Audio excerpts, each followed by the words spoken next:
خوشبو والوں کا گھر۔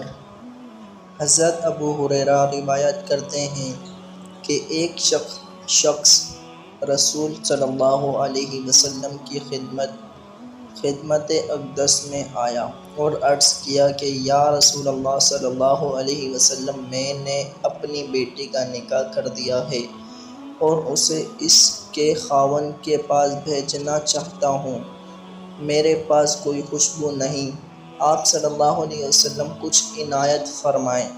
آپ صلی اللہ علیہ وسلم نے ارشاد کیا کہ میرے پاس موجود نہیں، کل صبح ایک چوڑے منہ والی شیشی اور کسی درخت کی لکڑی میرے پاس لے آنا۔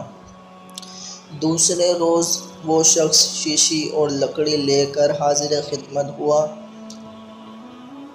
آپ صلی اللہ علیہ وسلم نے اپنے دونوں بازوؤں سے اس میں اپنا پسینہ ڈالنا شروع کیا یہاں تک کہ وہ بھر گئی، پھر فرمایا کہ اسے لے جا، اپنی بیٹی سے کہہ دینا کہ اس لکڑی کو شیشی میں تر کر کے مل لیا کرے۔ بس جب وہ آپ صلی اللہ علیہ وسلم کے پسینہ مبارک کو لگاتی، تمام اہل مدینہ کو اس کی خوشبو پہنچتی، یہاں تک کہ ان کے گھر کا نام ہی خوشبو والوں کا گھر ہو گیا۔